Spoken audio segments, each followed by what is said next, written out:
สารคดีประวัติศาสตร์เรื่องขบวนการลาวอิสระ12ตุลาบทที่54ที่พาดหัวเรื่องว่าคณะรัฐบาลเจ้าสมสนิทหลังจากรัฐบาลของพระนาธานผุยสนานิกรลาออกในวันที่30ธันวาคม1959มาในวันที่4มกราคม1960นายพลภูมินอสวรรค์ได้เรียกประชุมบรรดาอธิบดีและหัวหน้าแผนกการต่างๆประกาศแต่งตั้งสมาชิกของสหภูมินทรีฐานคือท่านเรียนประวงเวียงค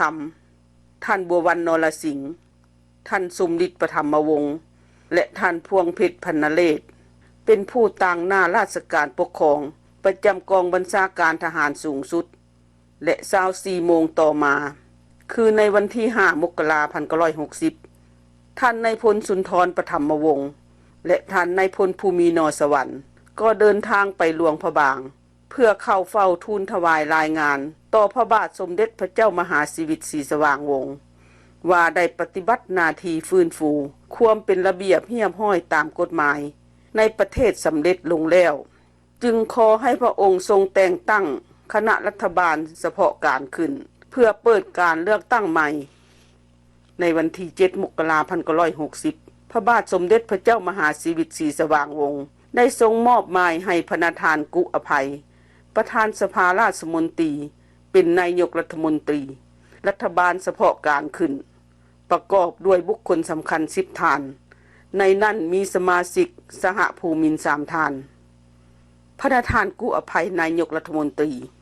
ท่านยุยอภัยรองนายกรัฐมนตรีรัฐมนตรีศึกษาธิการศิลปากรกีฬาและเยาวชนท่านโงนสนันนิกรรัฐมนตรียุติธรรมและธรรมการ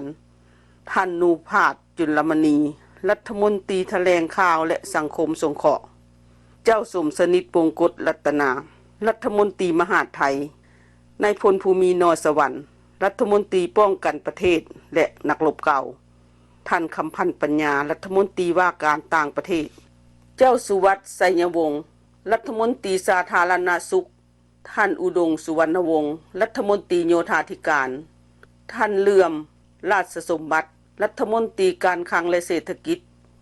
การแถลงการที่นำออกเผยแพร่ทางหนังสือพิมพ์และวิทยุกระจายเสียงพระนาธานกุอภัยได้ประกาศจะดำเนินนโยบายเป็นมิตรกับทุกประเทศและจะจัดการเลือกตั้งให้เป็นไปอย่างยุติธรรมและขาวสะอาดการเลือกตั้งครั้งนี้จะดำเนินไป2รอบทำอิฐในวันที่24เมษายนและรอบที่2ในวันที่8พฤษภาคม1960พอทราบข่าวว่าจะมีการเลือกตั้งสภาผู้แทนราษฎรในวันที่20มกราคม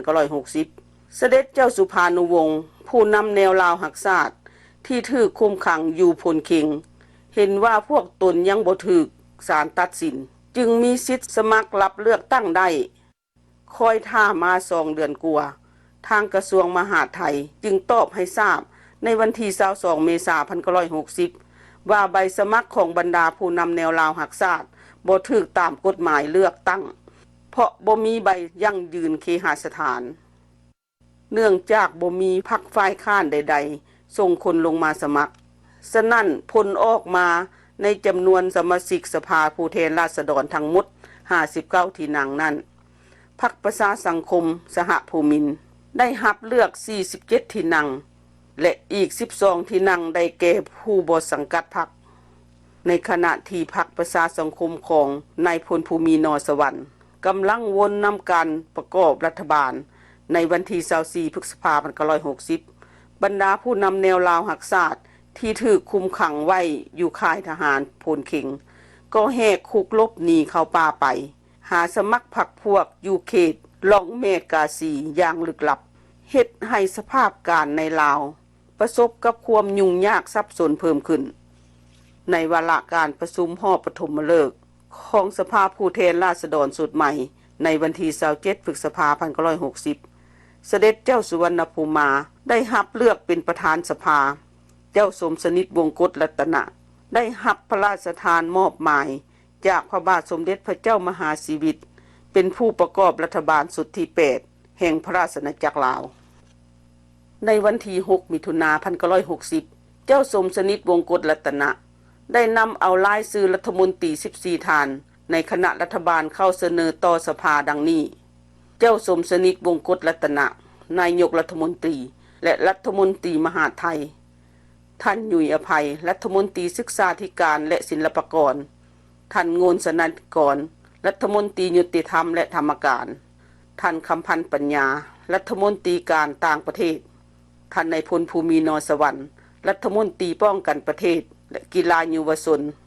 ท่านแก้ววิภากรรัฐมนตรีเศรษฐกิจและพัฒนาชนบทท่านนิตสิงหาราชรัฐมนตรีโยธาธิการไปรษณีย์และโทรคมนาคมดร.กูแก้วไสโกสีรัฐมนตรีสาธารณสุขท่านเลื่อมอินทรีย์เชียงใหม่รัฐมนตรีแถลงข่าวและประชาสงเคราะห์ท่านอินแปลงสุริยไทยรัฐมนตรีคลังและแผนผังท่านตูบีลีฟุงรัฐมนตรีช่วยว่าการแถลงข่าวและประชาสงเคราะห์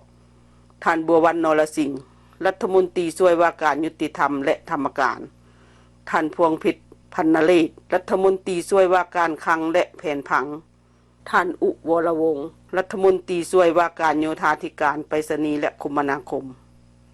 ท่านผู้ฟังที่เคารพสารคดีประวัติศาสตร์เรื่องขบวนการลาวอิสระ12ตุลา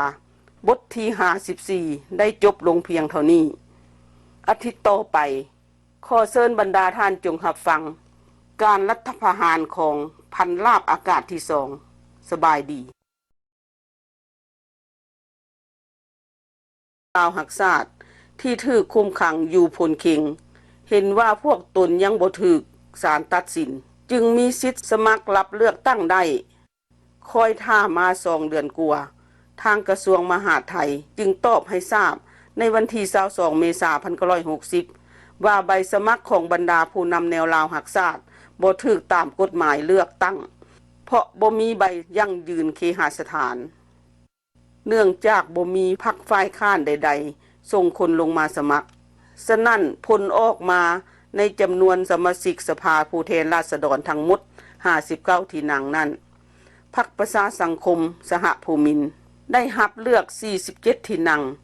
และอีก12ที่นั่งได้แก่ผู้บ่สังกัดพรรค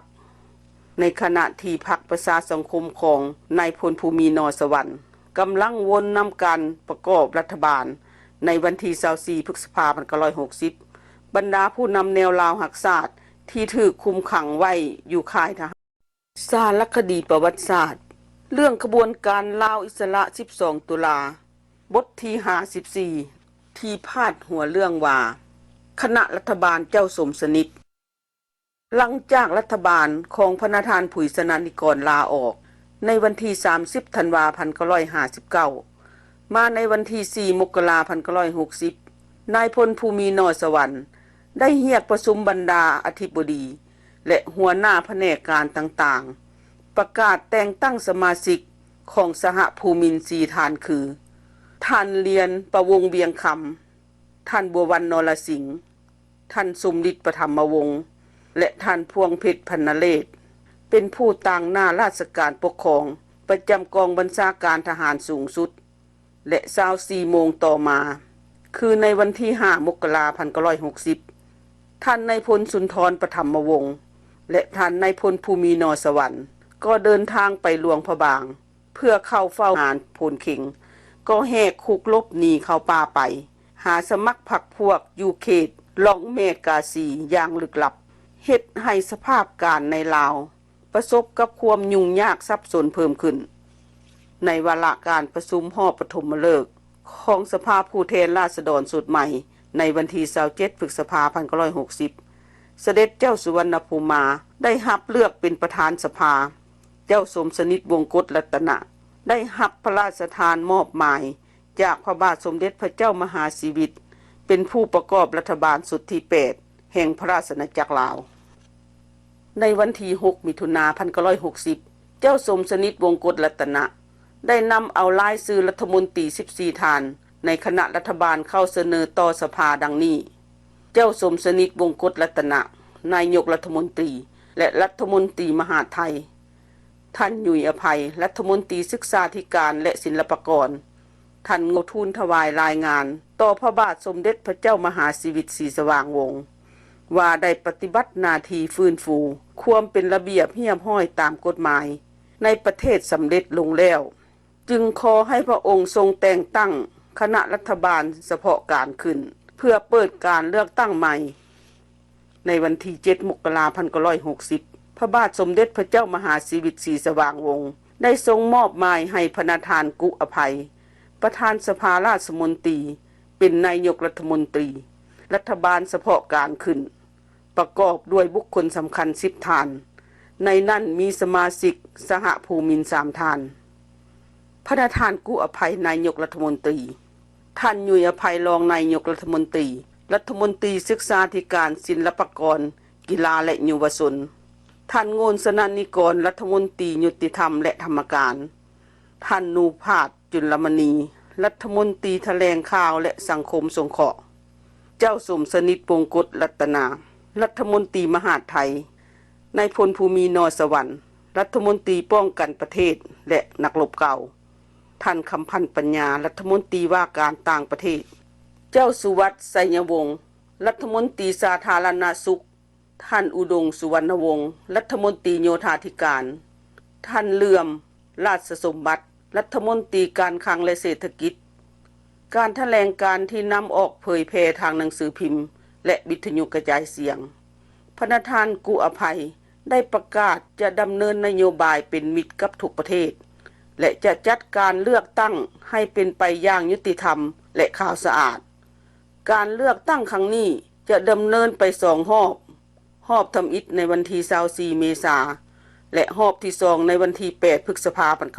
1960พอทราบข่าวว่าจะมีการเลือกตั้งสภาผู้แทนราษฎรในวันที่20 มกราคม 1960เสด็จเจ้าสุภานุวงศ์ผู้นำแนว